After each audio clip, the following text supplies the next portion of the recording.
Il est assis dans la gloire. Il est assis dans la gloire. Il est assis parmi les anges. Il est assis parmi les anges. Il rayonne comme le soleil. Il rayonne comme la ligne. Il éclaire tout le ciel. Il éclaire tous les anges. Il mérite, oh, il mérite les honneurs. Il mérite les honneurs. Il mérite, oh, oh, les honneurs. Il mérite les honneurs. Le chérubin, le séraphin célèbrent son nom. Les anges au ciel élèvent sa sainteté. Les habitants de ce monde loueraient l'Éternel. Que tous ceux qui respirent glorifient Jésus. Il mérite, oh, il mérite les honneurs. Il mérite les honneurs.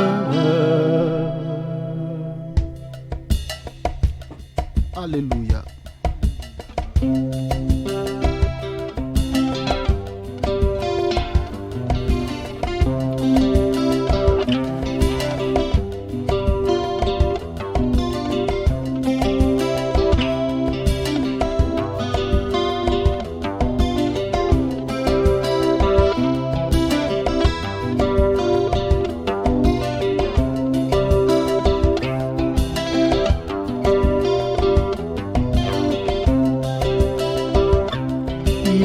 Assis dans la gloire. Il est assis parmi les anges qui rayonnent comme les soleils, qui rayonnent comme la ligne. Il mérite, oh, les honneurs. Il mérite, oh, les honneurs. Oh, les honneurs. Il mérite, oh, les honneurs. Il mérite, oh, les honneurs. Il mérite, oh, la louange.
mérite oh, la louange.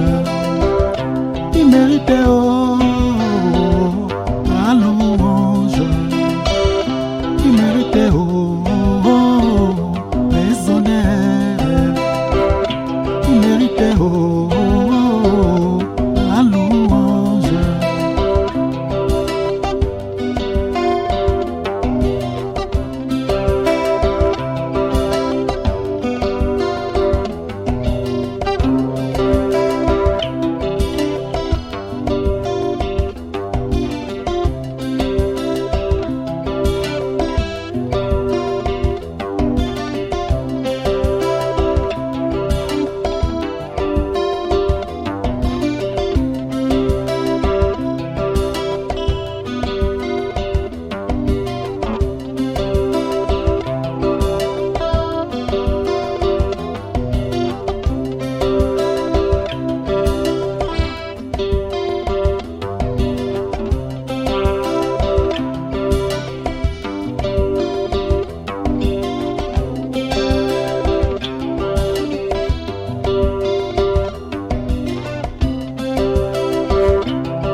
Alléluia.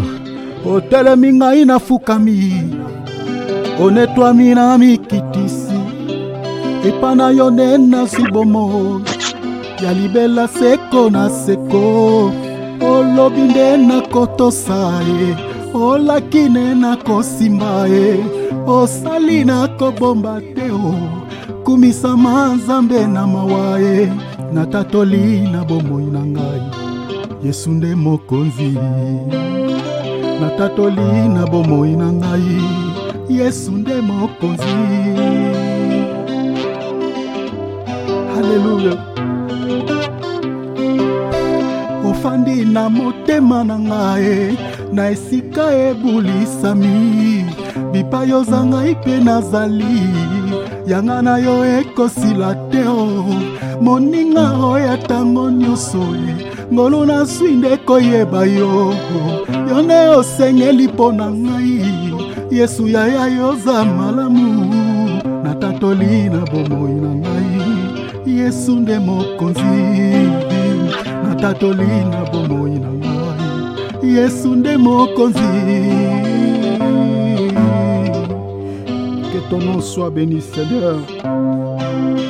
Liziba ya mai na bomoi, efanelo ya babulami, ekuke ya nzela na lolae, bolingo ya bolenge bwangai, natanga te kombo mosusu, pene pene ya kombo na yo, lokola yo akouta wapi, epana yo nyonso ekoki, natatoli na bomoi na nga, Yesu nde mokonzi natatoli na bomoi na ngai. Yesu nde mokonzi nalingi na nga masi naponi na nga seyo po yokotanga motema kaka yo papa osilisanga posa mokili likolo bolingo na yo kaka yo papa Yesu kaka yo papa Yesu kaka yo papa Il est notre Père, il est notre Dieu. Rien ne peut nous séparer de son amour. Alléluia. Il est notre Seigneur. Oh, alléluia. Que toute la gloire et l'honneur soient rendus à Jésus. Monsieur, dis Seigneur Jésus-Christ que nous avons ainsi prié. Acclamons le Seigneur. Alléluia. Acclamons le Seigneur. Gloire à ton nom, Seigneur. Alléluia. Alléluia. Que le nom du Seigneur Jésus-Christ soit efficacement béni. Alléluia. Voilà, chers enfants de Dieu, mettons nos micros en mode silencieux. Nous allons du coup, mes bien-aimés, partager la parole de Dieu. Que le Seigneur de gloire bénisse votre présence, vous qui êtes là, pour pouvoir écouter la parole. Vraiment, soyez richement bénis au nom précieux du Seigneur Jésus-Christ. Et que le Seigneur puisse vous accorder tout ce dont vous en avez besoin dans le nom de Jésus-Christ. Vraiment, soyez fortifiés, soyez encouragés, soyez richement bénis. Au nom de Jésus. Voilà, nous continuons, mes bien-aimés, sur cette thématique. Notre thème, comme vous le savez, nous sommes en train de partager sur ce thème, mes bien-aimés, auquel nous avons intitulé « D'où viens-tu? Où es-tu? Et puis, où vas-tu » Donc, ce thème, mes bien-aimés, est basé sur les trois questions. Donc, ces trois questions majeures. Mes bien-aimés, ces trois questions, mes bien-aimés, comme j'avais dit hier, qui fait partie de la vie de l'homme. Ces trois questions, c'est-à-dire, on avait dit, je crois que j'avais ajouté encore quelque chose hier, que ces trois questions sont liées aussi aux trois temps de la conjugaison. Donc, parmi lesquels nous avons le passé, le présent et le futur. C'est-à-dire, quand on dit « d'où viens-tu ?», cette question est liée à une action passée. Quand on dit « où es-tu ?», cette question est liée également aussi à une action passée. Et quand on dit « où vas-tu ?», cette question vise au fait le futur.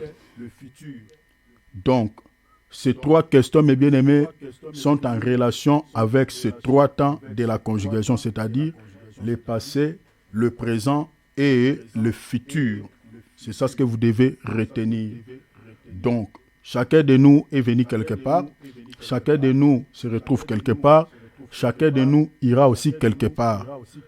Donc, ça, c'est quelque chose que l'homme doit garder dans son cœur. On avait vu hier que même notre Dieu, il vient quelque part, il s'est retrouvé quelque part, donc il se retrouve au fait quelque part et puis il va quelque part. Les quelque part dont Dieu est venu, on avait expliqué hier que Dieu est venu de l'éternité. Quand on dit Dieu, parce qu'il y avait, comme j'avais dit hier, que beaucoup de questionnements qui tournaient dans la tête des gens. Les gens se posaient pas mal de questions au sujet de l'origine de Dieu. Les gens se demandaient, mais qui a créé ce monde?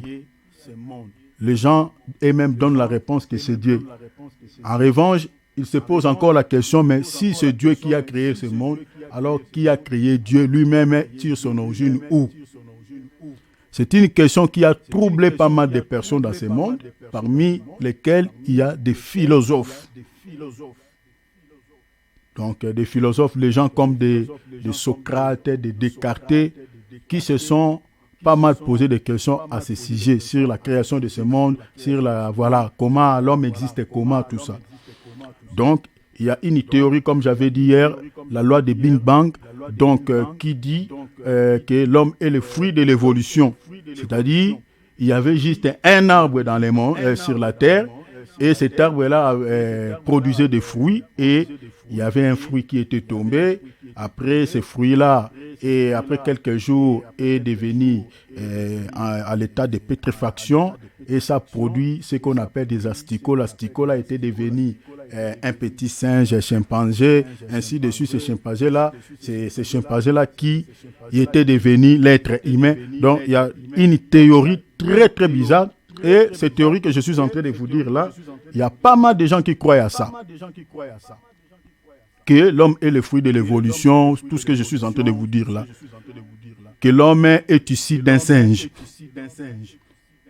C'est une théorie bidon, complètement bidon. Donc, les gens croient à ça. Vous savez, le monde, c'est bizarre. Vous allez voir des intellectuels, les gens vraiment des intellectuels, et voilà, des gens tout faits, mais qui croient à quelque chose, mais bien aimé, qui ne se posent pas même de questions. Si l'homme est venu d'un singe, maintenant, le singe là est venu d'où? Bon, on dit que voilà, c'était un fruit, voilà, les fruits là étaient pourris, et puis ça a créé ce qu'on appelle des asticots, ces asticots. Mais les fruits là, que ce soit l'arbre là, qui se retrouve dans le monde comment? Alors, cette théorie, que ce soit en Europe, surtout en Europe, il y a les gens qui croient à ça. Même en Afrique, il y a quelques-uns aussi qui croient à cette théorie. Sur l'apparition de l'homme, les gens nient. Donc, c'est-à-dire cette apparition, c'est-à-dire, il y a, je crois, Descartes qui avait dit, si l'homme existe, alors Dieu n'existe pas. Si Dieu existe, alors l'homme n'existe pas. Alors, comme l'homme existe, c'est que Dieu n'existe pas. Il y a de telles théories. C'est vraiment carrément bidon. Et les gens croient à ça. Alors, nous, dans la Bible nous donne quand même l'origine de Dieu. L'origine de Dieu, la Bible dit que Dieu vient de l'éternité. Vous comprenez? Dieu tire son origine dans l'éternité. C'est là où Dieu est sorti. Donc, quand on dit l'éternité, il n'y avait pas la notion du temps. Vous comprenez? Il n'y avait pas la notion du temps. Il n'y avait pas... Dieu bénisse ta présence, bien-aimé Cyril. Donc, voilà. Donc, voilà. Merci beaucoup, mon frère. Donc, tu peux directement commencer. Voilà. Dieu te bénisse, mon frère. Donc, Dieu, comme je suis en train de dire, est venu de l'éternité. Donc, c'est là où Dieu tire son origine.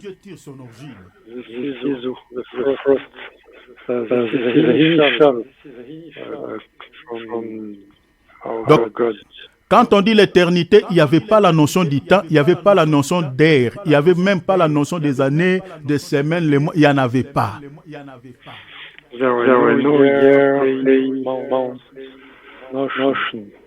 Donc c'est là où Dieu est sorti. Là maintenant, c'est par rapport à la question d'où viens-tu? Donc quand on pose Dieu la question, on dit Seigneur, d'où viens-tu? Il dit je viens de l'éternité. So the question, where do you come from? And God is answering eternity. Et Dieu a déchiré l'éternité, il est entré dans les temps pour pouvoir maintenant faire un travail. God enters into time in order to make. Ça, c'est selon le livre de la Genèse, chapitre 1er. According to chapter 1. Donc, quand la Bible dit Dieu créa les cieux et la terre, ça c'est pour la première fois Dieu déchire l'éternité, il entre dans les temps pour pouvoir maintenant faire un travail. So this first time theme in order to make work. On avait vu tous ensemble ici que le travail que Dieu avait débuté dans le livre de la Genèse, Dieu ne cesse de travailler jusqu'à ce jour, mes bien-aimés. Depuis que Dieu a déchiré l'éternité, jusqu'à présent, Dieu ne cesse de travailler. From this moment, God is Ça, c'est par rapport à la question « Où es-tu » Donc, on peut dire que Dieu aujourd'hui est avec nous. So this is related to the question from Parce qu'il ne vit plus dans l'éternité, mais il vit maintenant avec l'homme. he's not living in but living with man. J'avais expliqué que le but que Dieu avait créé tout ce que nous sommes en train de voir, c'est-à-dire ce qui est visible et invisible, Dieu voulait tout simplement nous révéler ce qui était caché. So the goal is that God won't reveal us what was hidden. Parmi ce qui était caché, Dieu voulait nous révéler, la première des choses, ses perfections invisibles. God wanted to reveal us Sa puissance, invisible perfection, sa puissance éternelle his eternal power, et sa divinité. and his divinity. Ça, c'est l'objectif que Dieu a créé, ce que nous sommes en train de voir physiquement, pour nous révéler que c'est trois choses. This is the goal, and that's why God taught him. Selon Romains chapitre 1er, verset 20. According to Romans chapter 1, verse 20. Et le Dieu que je suis en train de parler, comme j'avais dit hier, ce Dieu-là n'est rien d'autre que Yoshua Mashiach Jésus-Christ. And this is our God, Yeshua Mashiach, Jesus Christ. Mais bien aimés, ne cherchez pas l'éternel Dieu, peut-être je ne sais pas où. L'éternel est Dieu des armées, qui était dans l'éternité, qui est venu sur cette terre, c'est le Seigneur Jésus-Christ, point barre. So, the eternal came on earth is our Lord Jesus Christ himself. Trois dieux n'existent pas, chers enfants de Dieu. Je vous dis au nom de Jésus, trois dieux n'existent pas. Three gods don't exist. Si vous lisez par exemple Ésaïe chapitre, je crois, 9 verset 5, la Bible nous donne toutes ses attributions. Il est admirable, il est conseiller, il est Père éternel. Donc c'est lui seul est là. Il a toutes ses attributions en lui. Père éternel, il est tout. Isaiah chapter 9, 5, you can read all the attributes of our God, the eternal Father, he is the given Son, and also the advisor. So what is this? 1 Pierre chapitre 1, 19 à 20. In 1 Peter, chapter 1 Pierre chapitre 1er, verset 19 à 20. 1 Peter chapter 1, verse 19 20. Là-bas, l'apôtre Pierre nous révèle encore d'où est venu Yoshua Mashiach. So Peter has revealed where Mashiach came from. L'apôtre Pierre dit, il vient de l'éternité. Alléluia. L'apôtre Pierre dit, l'agneau de Dieu a été prédestiné avant la fondation du monde.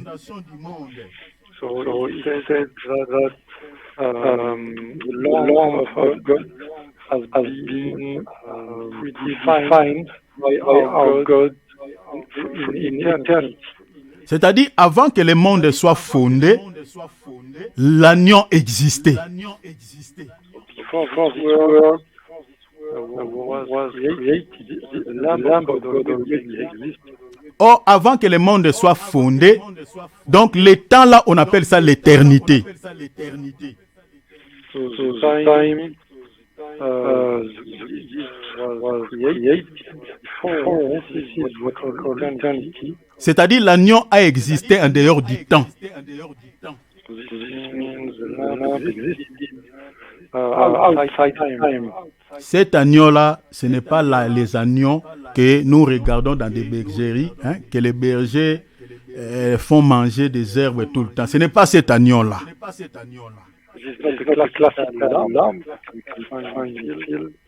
Ce n'est pas l'agneau que nous avons l'habitude de faire, mais bien aimé, des cabris. Ce qu'on dit à Lingala Kamundele. Non, ce n'est pas cet agneau-là.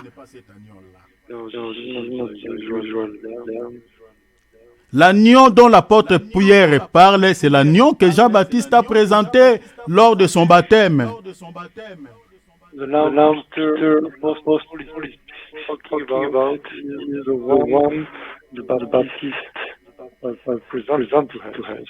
Il dit, voici l'agneau de Dieu qui ôte le péché du monde. Quand les gens sont tournés comme ça pour regarder l'agneau, les gens pouvaient dire, oh.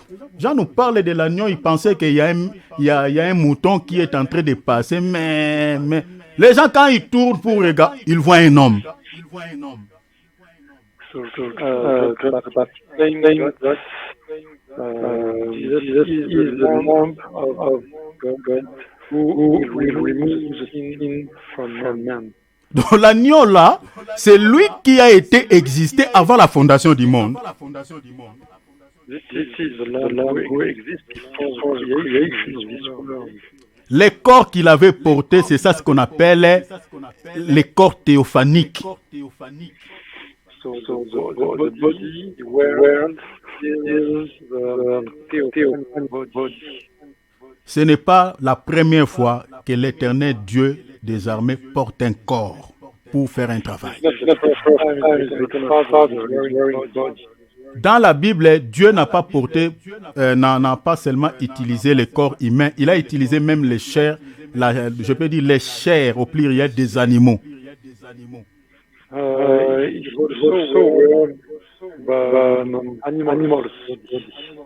Je vais vous révéler quelque chose avant que je vous lis. Je vais vous expliquer quelque chose. Vous savez, la notion de l'esprit, c'est-à-dire un esprit peut porter n'importe quoi, peut se transformer au fait en n'importe quel corps.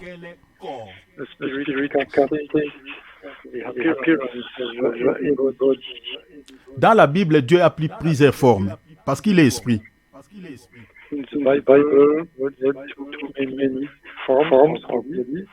Quand il est venu visiter Abraham, il avait pris la chair humaine comme Jésus était sorti de Marie là. Il avait pris ce corps-là plutôt.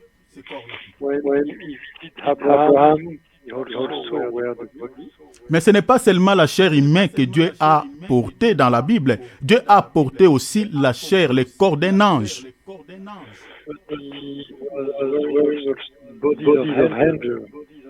Partout dans la Bible, quand vous voyez écrit l'ange de l'Éternel, ce n'est pas forcément l'ange comme l'ange créature de Dieu, non. Quand vous entendez l'ange de l'Éternel, il faut faire très attention. C'est-à-dire, quand on dit l'ange de l'Éternel, c'est l'Éternel lui-même. When you can read the Old Testament, talking about the angel of the eternal. Prenons par exemple Zacharie 3.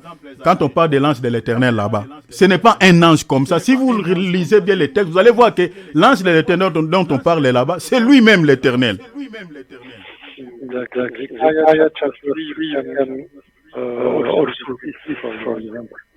Si vous lisez par exemple Job, je crois chapitre 38, 37, 38, 39, là-bas Dieu avait pris la forme d'une tempête.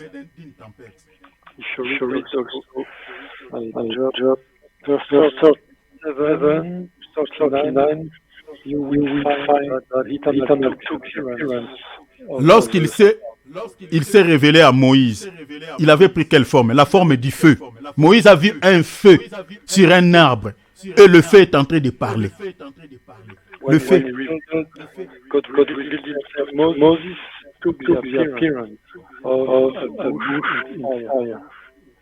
Lors du baptême de Jésus, il a pris quelle forme? La forme d'un oiseau. Donc les gens voient une colombe, mais la colombe là c'était le Saint-Esprit.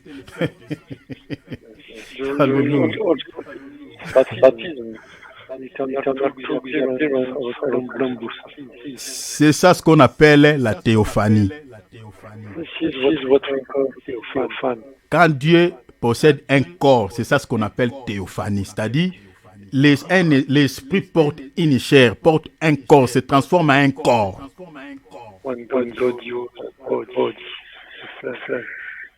Donc, c'est pour vous dire que Jésus dont nous parlons ici, qui tire son origine dans l'éternité, selon Michée chapitre 5, 1, Jésus là, c'est lui l'Éternel. Il n'y en a pas de trois. Il n'y a qu'un seul Dieu, déclare la parole de Dieu.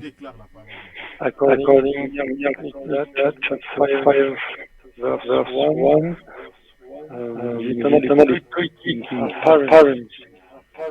Dans Jean chapitre 16, verset 28, John chapter 16, verse 8. il dit, je suis sorti du Père et je suis venu dans le monde. Maintenant, je quitte le monde, je vais au Père. Saying, I have left Father, I came to the world, and now I'm returning to the Father. Ces passages, ce sont des passages qui compliquent pas mal de théologiens. This type of difficult for some theologians. Les gens prennent la notion du Père ici comme nous avons des parents dans la chair. Ils prennent ça comme ça. Dieu est un Père, comme un Père qui a pleinement de barbes et avec des cheveux blancs. Les gens, oh non, non. So some people are La notion du Père ici, la notion du Père ici, quand on dit Père, Père veut dire, quand je parle selon la Bible, bien évidemment, mes frères, mes bien-aimés, c'est-à-dire la notion du Père ici, c'est-à-dire Dieu comme esprit, c'est-à-dire quand Dieu est dans l'invisible, c'est ça ce qu'on appelle Père, c'est-à-dire esprit.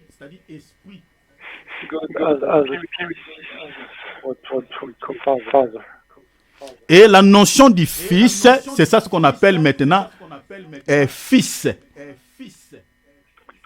Plutôt, la notion du Fils, c'est ça, c'est-à-dire, qu'est-ce que je vais dire? C'est ça ce qu'on appelle Dieu maintenant dans les corps théophaniques, les corps là que Jésus avait portés là.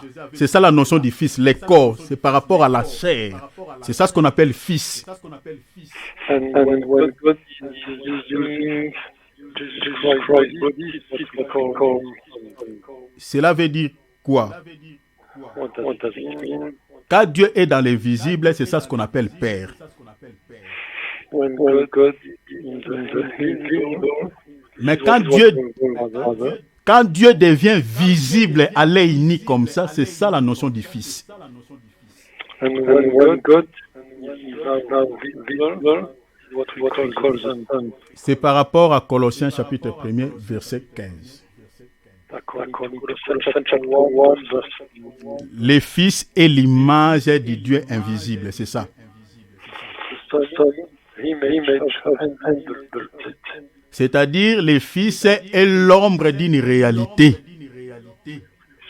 Son, shadow of a C'est-à-dire, ce que les gens voyaient marcher dans les avenirs d'Israël, c'est ça ce qu'on appelle l'image, l'ombre. So, when he was walking, there was shadow. Mais à l'intérieur de cette ombre-là, il y avait le Père. But inside shadow, there was light. Alors Dieu est venu de l'éternité, il est entré dans les temps pour faire un travail et il va finir son voyage dans l'éternité. So God got him from time to make the work and then return. Nous avions encore dit que l'être humain aussi tire son origine de l'éternité. And that human take origin from eternity. Donc l'être humain est un éternel.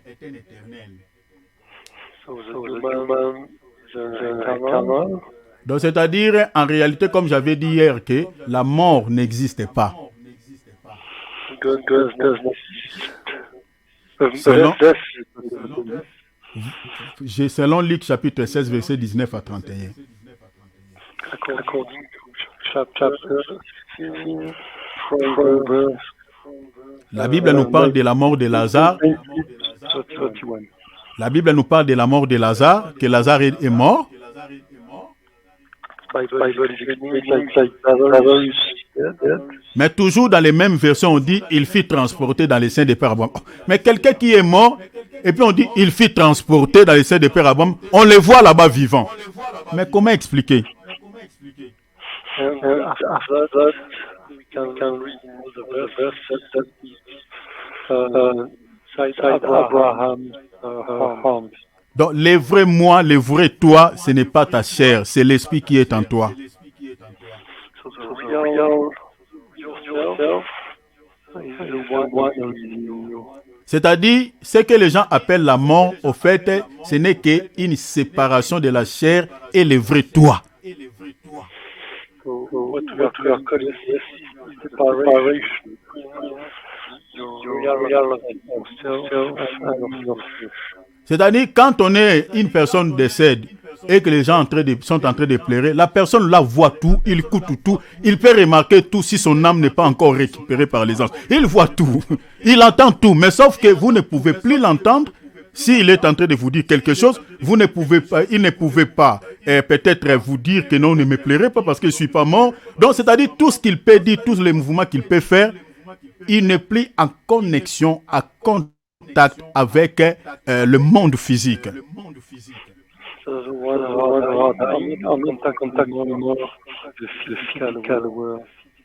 Mais il comprend tout, il voit tout, il attend tout, il vous voit. Sauf que vous ne les voyez plus.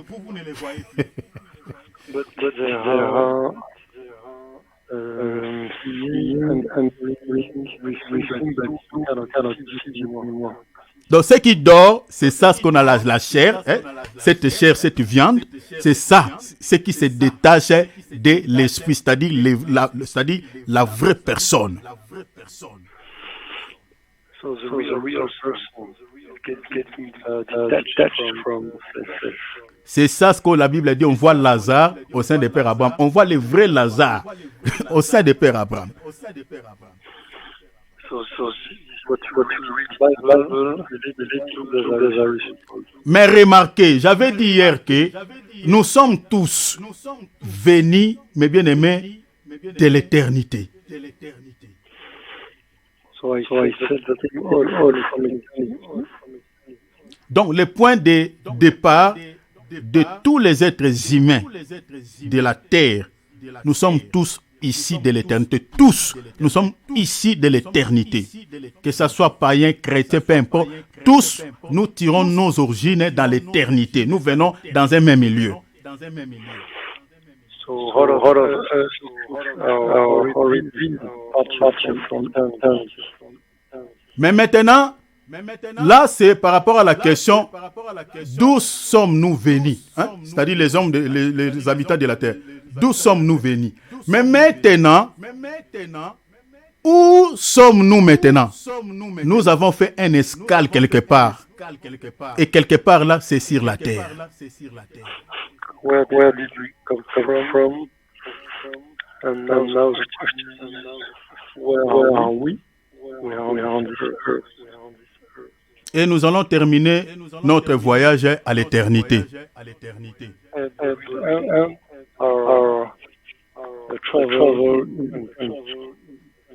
Nous sommes tous venus de l'éternité. Nous avons fait un escale. Nous avons fait l'escale sur la terre. Et nous allons finir notre voyage à l'éternité.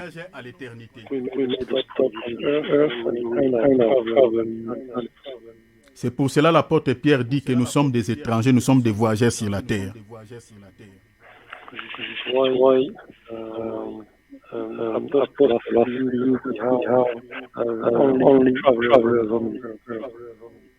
Je suis désolé pour ceux qui font les gens les mal à cause des biens de la terre. I'm sorry for one was nothing on earth. Parce que si tu regardes la manière dont les gens sont en train de vivre dans ce monde, c'est comme ici, lui n'est pas un voyageur.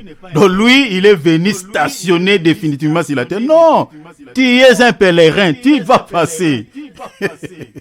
Que tu veuilles ou pas.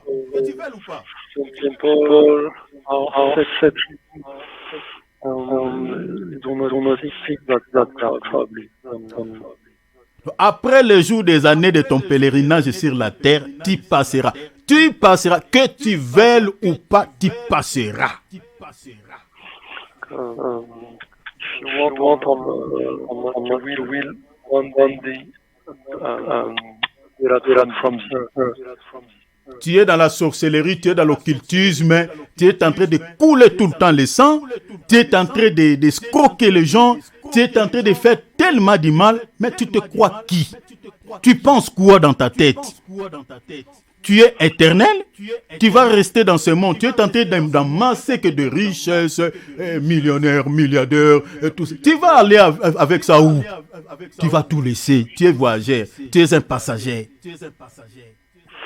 So the one are rich, as the one God, life, and they will everything on the earth. 1 Pierre chapitre 2 verset 11. Nous sommes des voyageurs. Nous avons débuté notre voyage de l'éternité comme Dieu.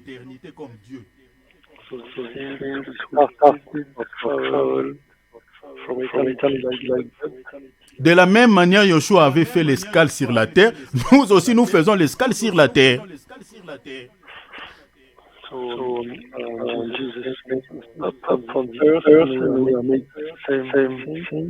Et nous allons terminer notre voyage à l'éternité. C'est là où la terminus.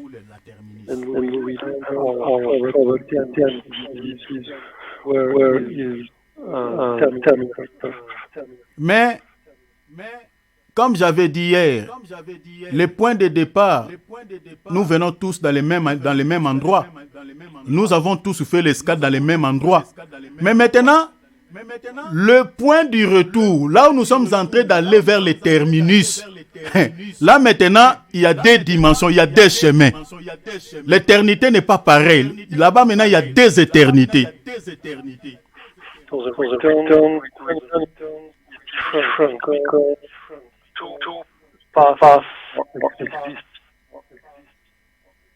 On a vu ça avec Lazare et l'homme riche. Dans Luc 16, 19.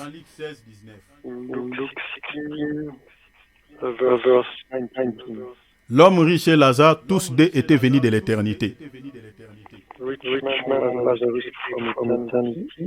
Ils se sont stationnés sur la terre pendant un temps. Après un temps, tous deux, ils ont fini leur voyage sur la terre. Ils sont partis vers l'éternité. Mais chose étonnante, tous deux n'étaient pas dans un même lieu dans l'éternité.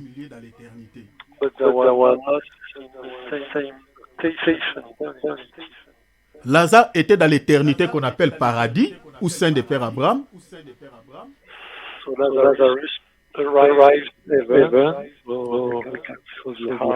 Et l'homme riche était dans l'éternité qu'on appelle séjour des morts ou communément l'enfer.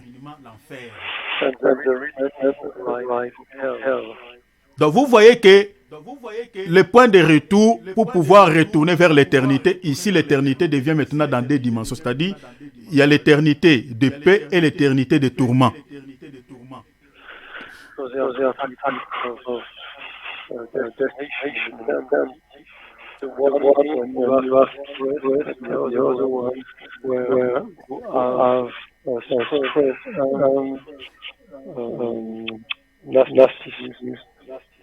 Selon Daniel chapitre 12, verset 2.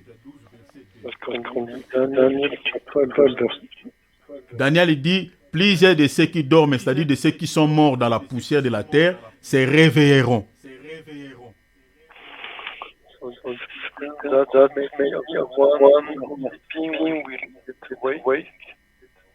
Daniel dit, les uns, c'est-à-dire il y a la majorité des gens, Daniel dit, pour la vie éternelle, et les autres pour la honte éternelle. Vous voyez ça?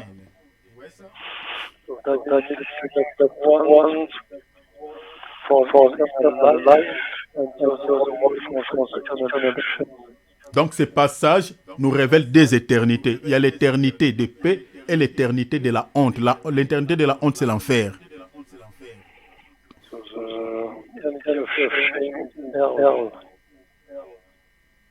Mais la question est celle-ci. après le jour des années de ton pèlerinage sur la terre, où vas-tu passer ton éternité? C'est ça la grande question. After your travel on earth, where will you spend your eternity? Ici, je suis en train de lancer directement un message évangélique à tous ceux qui continuent de se fouguer dans les péchés, de vivre dans une vie de péché en outrance, dans la convoitise de la chair, dans la convoitise des yeux. Il est temps que tu puisses pouvoir arranger ta vie avant qu'il ne fasse tard.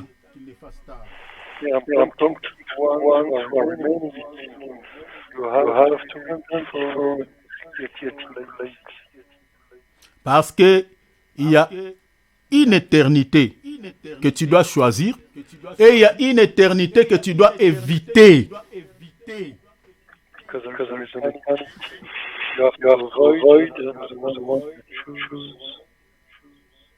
L'éternité que tu dois choisir s'appelle Jésus-Christ.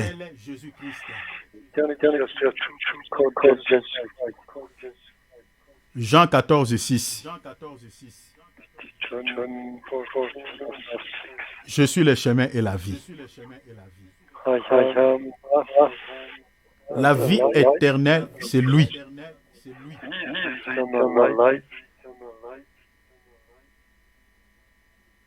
Pour pouvoir accepter Jésus-Christ, le Seigneur ne t'impose pas beaucoup de soucis. Crois seulement, abandonne la vie de péché et l'accepte dans ta vie comme Seigneur et Sauveur, point barre. Là, tu commences déjà le début de l'éternité quand tu finiras ton voyage ici.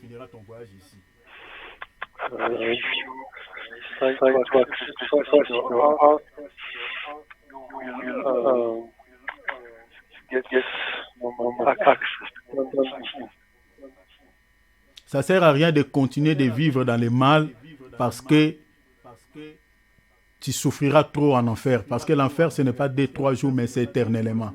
C'est dur.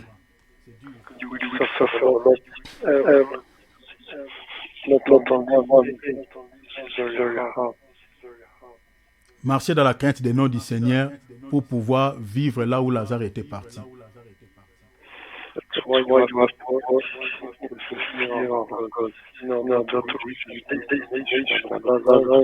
Alors rapidement, on va lire Genèse chapitre 16, verset 3.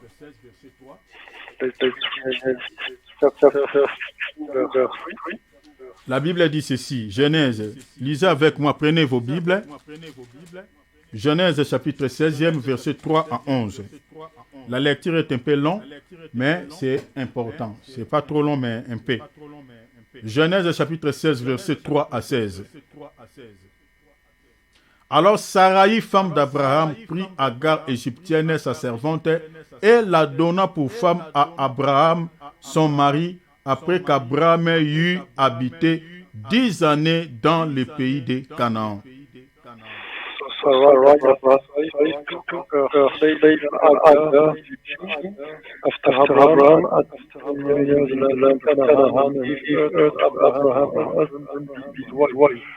Il alla vers Agar et elle devint enceinte. Quand elle se vit enceinte, elle regarda sa maîtresse, soulignait sa maîtresse avec mépris.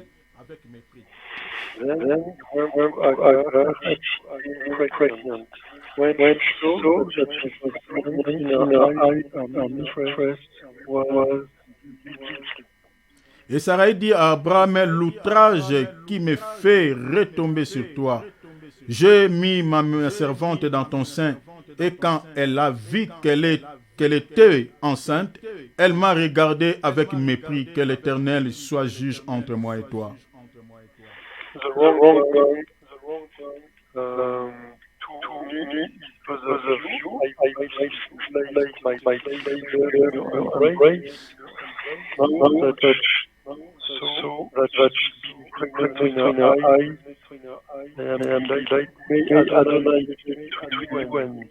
Abraham répondit à Saraï, voici ta servante est en ton pouvoir, agis à son égard comme tu le trouveras bon.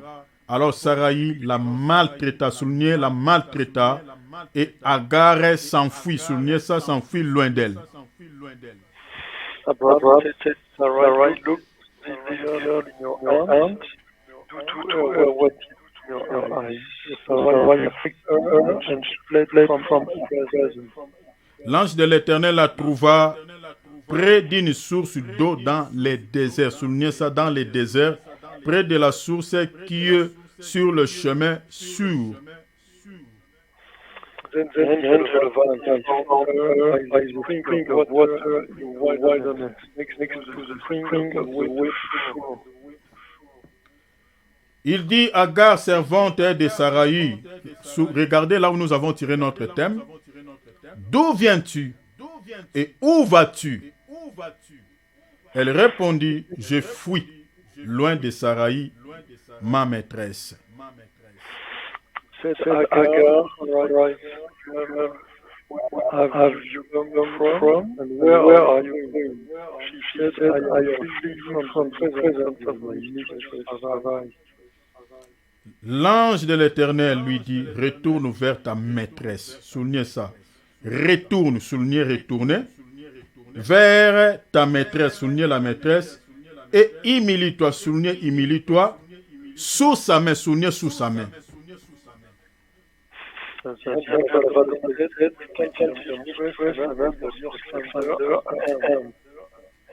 On s'arrête un peu là. Regardez ici, on nous raconte l'histoire d'Abraham, Saraï et Agar.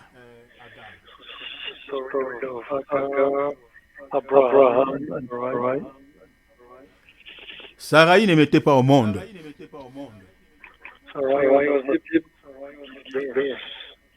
Elle s'est décidée de prendre sa servante, de pouvoir la donner à Abraham pour que sa servante puisse mettre au monde sous ses pieds, à ses pieds au fait.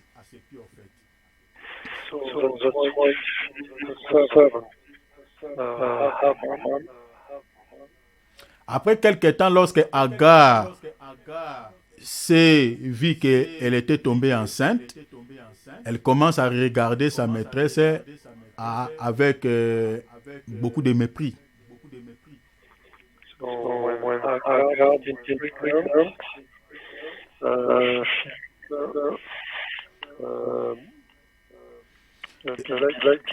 Et cela avait provoqué quelques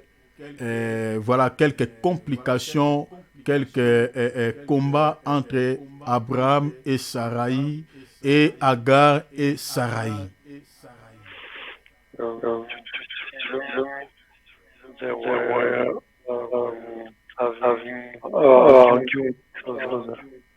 Et selon l'histoire, on a vu ici que Abraham, il a donné plein pouvoir à Saraï de pouvoir agir comme elle voulait sur sa servante. Et la Bible dit que Saraï a maltraité Agar au point que Agar n'a pas pu supporter cette maltraitance.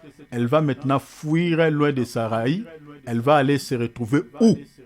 Elle se retrouve dans les déserts. Où es-tu? Elle est dans les déserts. Abraham Sarai that she knew, and if she wants to Agar, then she afflicted her, and Agar fled from her presence and went to wilderness. Et c'est dans les déserts que l'ange de l'Éternel, ici c'est l'Éternel lui-même, qui va maintenant poser la question à Agar. Il pose la question, il dit, Agar, d'où viens-tu et où vas-tu?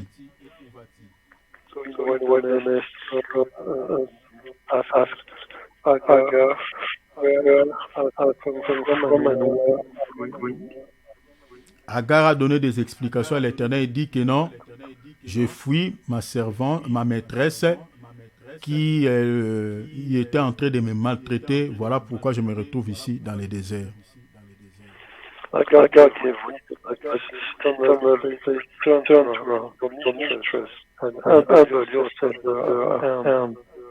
Regardez ici, j'aimerais dire quelque chose par rapport à la polygamie, c'est ceux qui soutiennent la polygamie.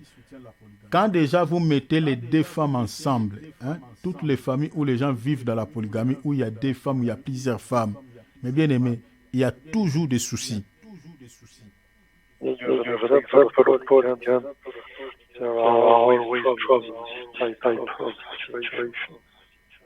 La polygamie dans la Bible n'est pas une bonne chose. Polygamy, according to the Bible, is not a good thing. Donc, là où il y a plusieurs femmes, il y a toujours des soucis. Where there are women, there are issues. Ouais, mon frère Cyril, je ne sais pas, je vois, il y a notre bien-aimé Philippe qui m'appelle. Je crois qu'il y a un petit souci, peut-être sur les réseaux sociaux. Je ne sais pas s'il y a moyen de pouvoir lui demander s'il y a quoi. Je ne sais pas. Je vois qu'il peut y avoir un souci sur les gens qui nous suivent. Il y a des échos. Ah, il y a des échos, je crois. Oui, il y a des échos. Oh là là. Comme d'habitude. Donc, en fait, je n'avais pas appuyé sur ces boutons. Ah, je crois que ça perturbait quand même, ça gâtait la vidéo. Hein. Donc, il y a eu des échos. Je n'avais pas fait attention à cela. Voilà, donc désolé. Donc, merci beaucoup, mon bien-aimé Philippe. Donc, heureusement, mais c'est quoi que c'est déjà entré. Ah là là, que Dieu nous aide. Voilà. Donc, ici, vous comprenez que Agar est en train de donner des explications à l'Éternel qu'elle a fui Sarah parce qu'elle l'a maltraitée. So here, Agar gave reasons to the Eternal because she has been afflicted by Sarai. Et l'Éternel, qu'est-ce qu'il va dire à Agar? And the Eternal said to Agar, L'Éternel va maintenant dire à Agar de pouvoir quoi? Retourner vers sa maîtresse. return to your mistress. De retourner vers sa maîtresse. Qu'est-ce que l'Éternel dit à Agar? Il dit, retourne. Hein? Dans le verset 9, il dit, retourne vers ta maîtresse. Ça, c'est la première des choses. Et puis, il dit, humilie-toi sous sa main. To return to your mistress and humble yourself under her hand. En d'autres termes, l'Éternel était content de la manière dont Sarai maltraitait Agar. So, in other terms, the Eternal was happy that on the way Sarai afflicted Agar. Je vais vous révéler quelque chose sur les plans spirituels par rapport à cette histoire. I will reveal you something on the spiritual level related. Retenez déjà, ici le Seigneur dit à Agar, retourne. Retenez, retournez. You can take note that the Eternal is saying to return. Retourner vers qui? On dit vers sa maîtresse. Soulignez sa maîtresse. Maîtresse ou maître. Underline mistress. Le Seigneur lui dit, humilie-toi. Soulignez l'humilité. So humble yourself. Please underline this. Le Seigneur dit, humilie-toi sous sa main. Soulignez sa main. Sous sa main. So humiliate yourself under her hand. Underline hand. Donc, Agar, qui va retourner vers sa maîtresse, la seule chose que Agar doit accepter, doit faire, malgré tout ce que sa maîtresse va lui infliger, Agar ne peut que faire quoi? S'humilier sous sa main. So Agar can only humble herself under the hand of Sarai. Suivez-moi ici très bien. Je crois qu'il me reste peu de minutes, mais je vais conclure sur cette histoire. Les autres points, je parlerai la semaine d'après par la grâce de Dieu. So follow me carefully on this point and we will continue on the next week. Soulignez ici Abraham et l'image du Seigneur Jésus-Christ. So So Abraham is the image of our Lord Jesus Christ. Sarah et Agar représentent une seule femme. Sarai and Hagar are representing only one woman. Pourquoi j'ai dit Sarah et Agar représentent une seule femme? Why am I saying this? C'est selon Galates chapitre 4, verset 22,29. According to Galatians chapter 4, verse 29, Agar représente la chair, Hagar is representing flesh, et Sarah représente l'esprit. and Sarai is representing the spirit. Selon l'écriture que je vous ai donnée. According to the scripture, Cela veut dire quoi? what does it mean? Sarah comme esprit, Sarai has a spirit, Agar comme la chair, Hagar has flesh. il y aura toujours incompatibilité entre la chair et l'esprit. There will always be a conflict between spirit and flesh. La chair et l'esprit vivent toujours en opposition. So flesh and spirit are always living in opposition. Galates chapitre 5, versets 16 à 19. According to Galatians chapter 5, from verse 16 to 19, La Bible dit le désir de la chair est contraire à ceux de l'esprit. the Bible is saying that the desire of the flesh is contrary as the one of the spirit. C'est-à-dire, tel que nous sommes la chair enfant de Dieu, ce que l'esprit veut, la chair n'acceptera jamais ça. Et ce que la chair veut, l'esprit n'acceptera jamais ça. Il y a une guerre qui se passe tout le jour, mes bien-aimés, dans nos vies, entre la chair et l'esprit. So this means there is a war every day between the spirit and flesh, Parce que l'esprit cherchera toujours à maltraiter la chair. because the spirit will always try to mistreat the flesh. Prenons par exemple tel que nous sommes là. C'est-à-dire, l'esprit veut quoi? L'esprit veut prier, mais la chair ne veut pas. So the spirit wants to pray, but the flesh disagree. Parmi ceux qui sont connectés ici, les gens se sont connectés, je ne les vois pas. Hein? Ils sont en audio, je ne les vois pas, mais il y a peut-être certains, leur chair ne le permet plus de continuer de suivre. Ils sont en train de dormir. So maybe while we are connected, some people felt asleep due to the flesh. Ça, c'est la chair. This is the flesh. Ce que l'esprit veut, la chair ne veut pas. What the spirit wants, the flesh doesn't want it. C'est ça ce qui veut dire Sarah et Agar. This is the meaning of Sarai and Hagar.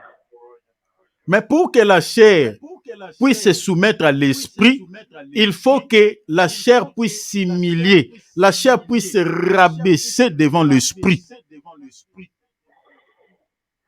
So the flesh has to humiliate in front of the spirit. Rappelez-vous, non? La Bible dit quoi? Le royaume des cieux est pour ceux qui sont humbles. The Bible is saying that the kingdom of God is for the one who are humble. C'est-à-dire, pour pouvoir hériter les ciels, parce que les ciels, c'est ça ce qui est spirituel, pour pouvoir accéder dans le monde spirituel, ce monde-là que Dieu a réservé pour nous qui est invisible. La seule condition pour aller là-bas, il faut devenir humble. Il faut s'humilier. In order to inherit the promised land, we have to humiliate ourselves. Parce que ce qui sera sauvé, ce n'est pas nos chairs, ce n'est pas nos corps, mais c'est notre esprit. Because only the spirit will be saved, not our flesh and body. Alors, pour que tu sois sauvé, il faut laisser la place à l'esprit pour hériter les ciels, qui est spirituel aussi. So in order to be saved, you need to let the Spirit take place. Or, la notion de devenir humble ou de s'humilier, le Seigneur dit dans Matthieu 18, 3 à 4, il dit, il faut devenir comme un petit enfant. Matthew 18, 3, 4. chapter 3, verse 4, it's written that we have to humiliate ourselves like children. Donc, il faut accepter de devenir comme un petit enfant, c'est-à-dire s'humilier sous la main puissante de ta maîtresse qui est l'esprit. So we have to humiliate ourselves due to the hand of the Spirit. Or, la main que nous devons, mes bien-aimés, se rabaisser sous cette main, la main dont on parle ici, la main de Sarah peut représenter aussi les 5 ministères parce que la main a 5 doigts. So the hand can also represent the 5 ministries because the hand has 5 fingers. Les 5 ministères que nous retrouvons dans Éphésiens chapitre 4, mes bien-aimés, verset 11. That's the one mentioned in Ephesians chapter 4, verse 11. Donc, ceux qui respectent Dieu, ceux qui appliquent, qui mettent la parole de Dieu en application, ces gens-là sont considérés comme des gens humbles, comme des gens qui s'humilient devant Dieu. So the ones who are practicing the word of God, they are humiliating themselves. C'est-à-dire, se soumettre à la voix de l'esprit, c'est faire ce que Dieu demande. C'est ça, accomplir les désirs de l'esprit. So if you accomplish the desire of the Spirit, this is when you accomplish the volunty of God.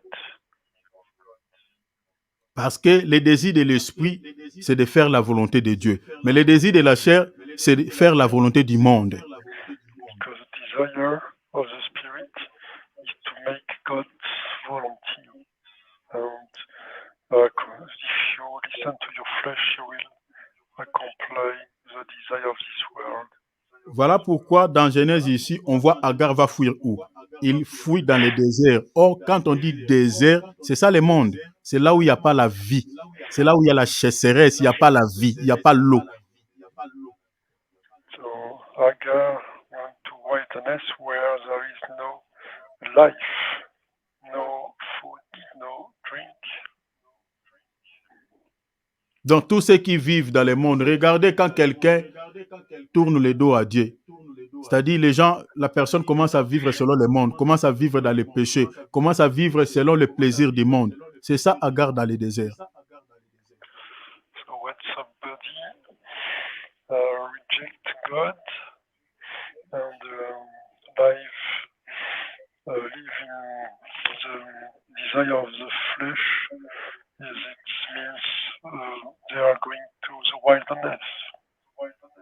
C'est ça même le fils prodigue qui a quitté son père, il se retrouve dans la débauche dans le monde. This is the example of the prodigal son.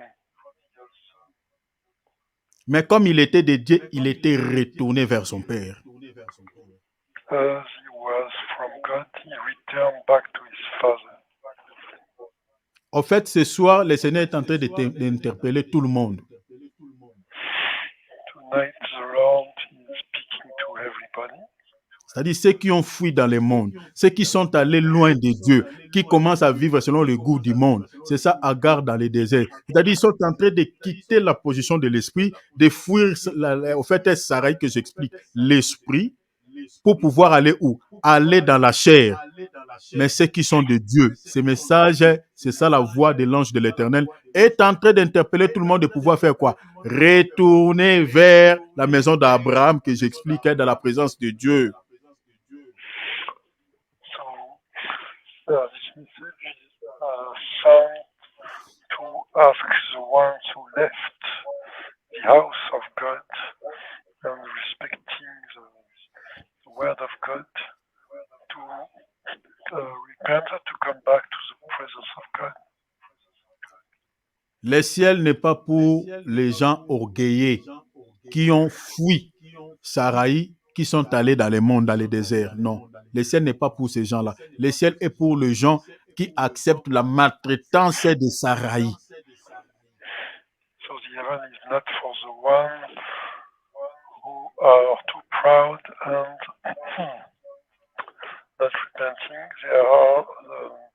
Heaven is for the ones who are humiliating themselves. C'est-à-dire, l'esprit veut que toi, tu puisses abandonner le monde. Il faut s'humilier, accepte. This means the Spirit wants you to quit this world, so you have to accept it. L'esprit veut que toi, tu puisses suivre Dieu et se détourner totalement de toutes distractions qui sont dans le monde. Humilie-toi. So you have to avoid any distraction from this world, so you have to humiliate yourself. Une personne qui n'est pas humble, c'est une personne qui ne respecte pas la voix de l'esprit. Somebody who is not humble is a person who does not listen to the voice of the Spirit. Quand quelqu'un n'est pas humble, le royaume des cieux n'est pas pour eux. Selon Matthieu chapitre 18, verset 3. According to Matthew chapter 18, verse 3, when somebody is not humble, he cannot access the kingdom of God.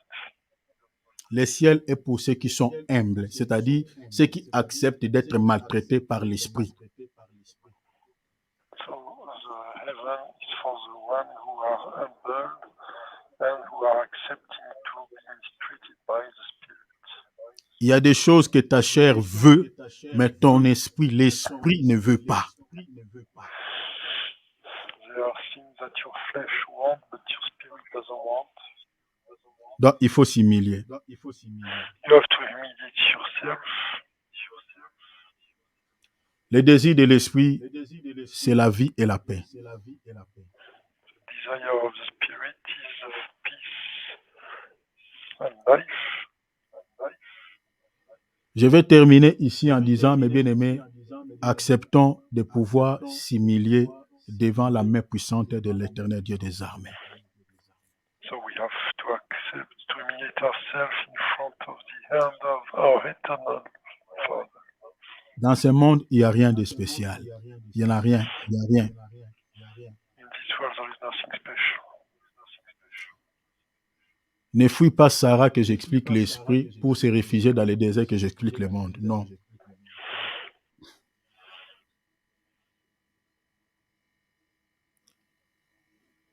Je dis, ne fuis pas Sarah que j'explique l'esprit pour fuir dans les mondes que j'explique désert.